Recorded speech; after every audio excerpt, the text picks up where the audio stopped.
Catherine Philp, thank you so much for speaking to us. Just give us a sense of the drama over the weekend, how this information of this, well, it seems like a pretty audacious attack spread across both Russia and Ukraine. Yeah. So, firstly, the night before this operation actually took place, we had a very heavy night of bombardment. It was probably the heaviest Russian aerial bombardment of the entire war. So there were missiles and drone strikes in right across the country in Ukraine, including on the capital, Kyiv, where there were air alerts all night, and you could hear the interceptions going on. Most of this stuff gets shot down, but you hear it happening over the city, and it can be quite loud, and often casualties that happen are as a result of those missiles being shot down, the shrapnel that happens when the air defense system hits them.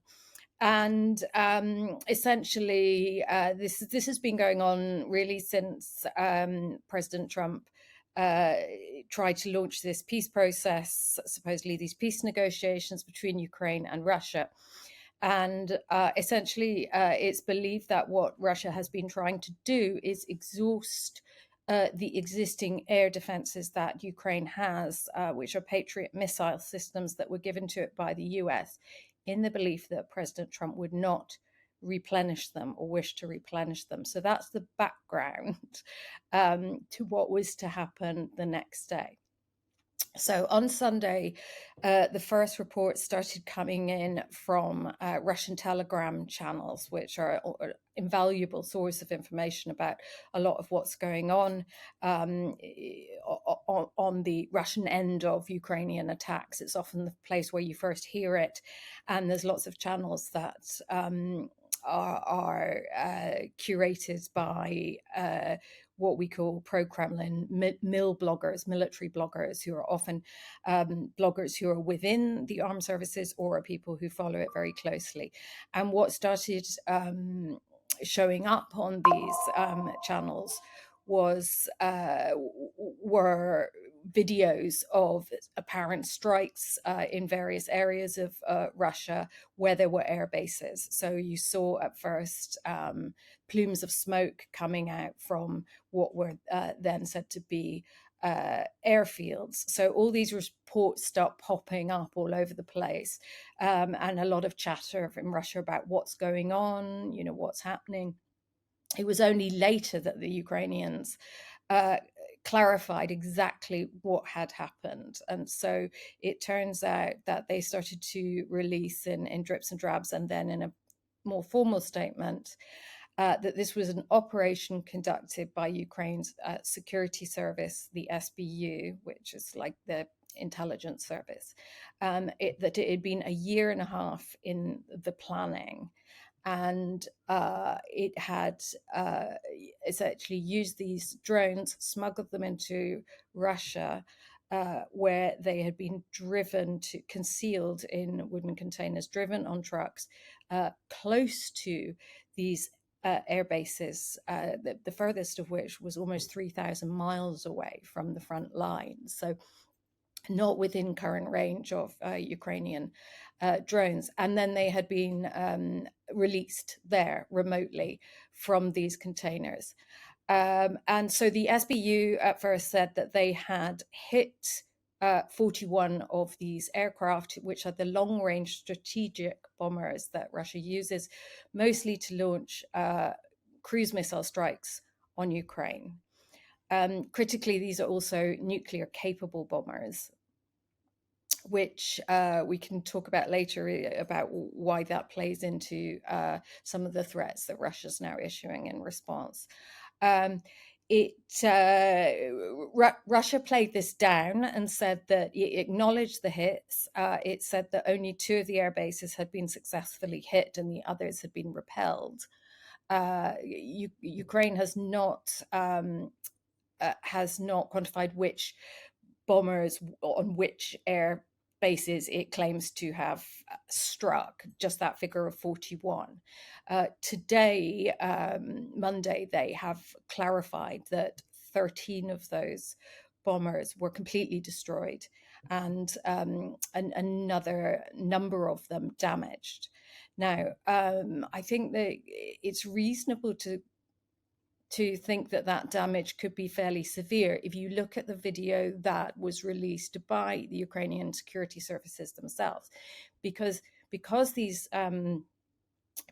these attacks were done by drones, were carried out by what are called first-person view drones. They have cameras on them, so they were dropping explosives, but at the same time recording what was happening. So you can actually see what was happening in real time, and it's fairly evident that certainly from the footage released, some of that damage is fairly severe, and if not destroyed, then damaged planes will not be flying again anytime soon.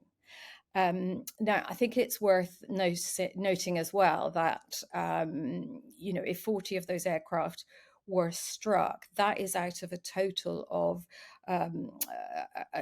about 120 of these kind of long-range strategic bombers that Russia has. So that is potentially a third of their arsenal of bombers that were, at the very least, hit and damaged in some way during this strike. So, what impact does this have on Russia's warfighting ability? What will it mean in terms of differences on the battlefield or above it, I suppose? Yeah. Um, I, I don't think it will have very much effect on the battlefield. So really, the battlefield is a tactical area of fighting, along the front line in Ukraine. And you don't see many of these kind of missile strikes being carried out along that front line. It tends to be different. They use different munitions essentially along the front line. What these long-range bombers were primarily used for was to strike Ukrainian cities. So to terrorize civilians, to hit civilian infrastructure, and yes, to hit military training grounds that might be a long way away from the front line. But a great deal of their sort of daily work really was against, essentially against parts of Ukraine that are a long way from the front line, and so effectively are civilian targets. But in terms of, so I think it's something more strategic than tactical, in a sense. I mean, obviously, it will. I think last night was Sunday night to Monday morning. I think it was indicative that, or certainly, you could read into what happened last night to suggest that Russia's short-term ability to launch long-range missiles on Ukrainian cities has been impacted, because most of what was thrown at Ukraine last night were drones and not missiles. I think there were only 4 missiles, and if you compare that to the night before, when it was the heaviest bombardment of the war, so there's that. But again, not a massive impact on the battlefield. I think this is strategic. It happened obviously the night before these peace talks were due to happen in Istanbul. It's a message to Russia: you're not safe. And as Zelensky said last night in his nightly address, pretty clearly, this is a message to Russia that the cost of continuing this war may be greater than the reward they hope to get out of it. So if you really think about this, this is no longer just about Ukraine. So when Russia threatens the West in general and NATO with, its nuclear arsenal, Ukraine has just hit perhaps a third of the aircraft that are capable of carrying those nuclear warheads. Now, obviously, there are also intercontinental ballistic missiles, and there are other delivery systems. There are submarines and stuff, but that is potentially quite a substantial hit on Russia's ability to either project its nuclear strength, or to make those kind of threats. And were it to happen again, potentially you could, with several of these strikes, take out the entirety of of their long range strategic bombers. These are not aircraft that are in production anymore. There's no prospect of most of them being replaced anytime soon. So essentially, what Ukraine is saying is, okay, you can keep throwing manpower at the front line. You may have many millions more people to throw at the front line. You may have much more artillery than us, but the cost of continuing this war could be too great for you. And Ukraine doesn't have anything like the same targets as Russia. So it doesn't have these bombers. In fact, some of the bombers that were either damaged or destroyed yesterday are the exact same bombers that Ukraine handed back to Moscow 29 years to the day um, after the Budapest Memorandum, in which Ukraine gave up its Soviet-era nuclear arsenal and nuclear capable delivery systems in exchange for a promise that it would never be attacked. And of course, that has never been respected. That agreement. And so there's really no equivalent retaliation that Russia can take against Ukraine, because Ukraine has essentially is prosecuting this war almost entirely through the use of drones. And here that they've shown that even distance needn't be a factor if you can actually smuggle these drones into the country and then launch them, as we know, very, very close to these air bases. We're talking like within a couple of miles. And you've touched on it there, but do you think this is more significant as a strategic military operation, as you put it, rather than a tactical one? Or is it more about a symbolic giving Russia a bloody nose, and with those first person drones, cameras that broadcast that to the world?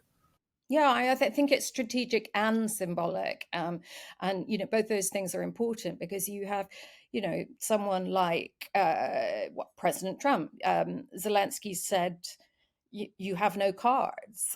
There's been lots of memes going around on Ukrainian social media showing President Zelensky dealing many cards in the shape of these drones. You've had memes of a wooden Trojan horse with drones, masses of drones swarming out from the belly of the Trojan horse. It's showing very, very clearly that Zelensky does have cards, and that Ukraine is still in this fight. And I think we've seen some reactions out of some of the meetings this morning with Ukraine's European allies in Istanbul ahead of this, where they very much underlined that point, that Ukraine is still in this fight, and it's not necessarily losing. It may not be winning, but it's not perhaps losing in the very more dramatic way that the Trump White House has suggested it is. So I think it's very important to say this is not merely symbolic at all. It is an actual strategic blow, and a blow to Russia's military capabilities, not only to threaten Ukraine, but to threaten the rest of Europe. And how? What do we expect now? I mean, how do we think Russia will react to this? Well, they've called them acts of terrorism, which is an interesting reworking of the term, because obviously these were purely military targets. I mean, look, we've seen President Trump get very annoyed with Vladimir Putin for continuing to strike Ukraine while these peace talks are meant to be happening. But that's been primarily when they've struck civilian targets. And I think there's a lot of sort of watching and waiting as to how Washington will react to this, because they weren't informed in advance. Now, you can probably sympathize with Ukraine for not doing that. Uh, because of, there are grave doubts even amongst some American allies about the kind of intelligence sharing, and whether the Trump White House literally might tip off the Russians to this. But secondly, they didn't have to, because these were all domestically produced weapons. So they were showing that they can do this on their own, that they didn't require Western buy-in, that these are weapons that they've made themselves. and so that this was executed without any Western backing. Now, of course, Russian sort of social media and indeed, state television and stuff is alive with conspiracy theories that this is so extraordinary it couldn't be pulled off just by Ukraine, and that there must have been Western involvement. I think it's if you look at it on the face of it, it's absolutely credible that it was completely Ukrainian. There doesn't appear to be any Western involvement in this. So in terms of the Russian reaction, I mean, obviously this is some of the rhetoric that's going around, but I think it has somewhat scrambled them, and they're still steeling themselves for what actual response militarily or in terms of their engagement with the peace talks will come from this. But the Russian team were already en route to Istanbul for these talks when the attacks happened. So there was no question of them not going. They do appear to have shown up for the actual talks, so they haven't cancelled them as a result. And now that's pretty interesting, because I think that the Ukrainian position and that of some of Ukraine's European allies certainly is that Russia has just been trying to buy time and stalling over these peace talks, and so that it was a process for the sake of a process, rather than them being at all serious about actually negotiating. I can't see how there could be much progress made anyway on the peace talks today, because of how far apart the two sides are. They just don't line up. The Russians are saying no more Western support, and the end of Ukrainian mobilization. Beyond that, they've refused to reiterate or release a position paper reiterating some of the earlier positions, such as, recognition of their sovereignty over areas of Ukraine. But that has been their position to date, so I don't see that there would be a change there. Ukraine rejects those absolutely. It's obviously not in Ukraine's gift to ensure that Western support continues. So I don't see that anything really coming of it in Istanbul. Now, the question will be whether Russia looks at this longer term and believes that that this attack has changed anything for it, and whether there is anything in it for Moscow to actually seriously enter negotiations rather than drag it out. Because Moscow's position really has always been that it believes it can win this war militarily, that there is a military solution and it can wear Ukraine down. What we don't know is whether that calculus has changed because of this attack, and whether they now, whether they're looking kind of down the barrel of the potential that their entire fleet of strategic bombers could potentially be wiped out. And again, that has implications far beyond Ukraine, and for Russia's standing as a military power in the world, and again the kind of threats it can make to NATO. So really, that I would say that there's probably a lot of talk going on in the Kremlin, and I imagine heads will roll in Russia over this, because there is a great deal of criticism going around about how on earth intelligence missed this happening, and how how Ukraine was able to get these drones right up to these bases. I have to see what the ramifications are. Catherine Philp, thank you so much for speaking to us.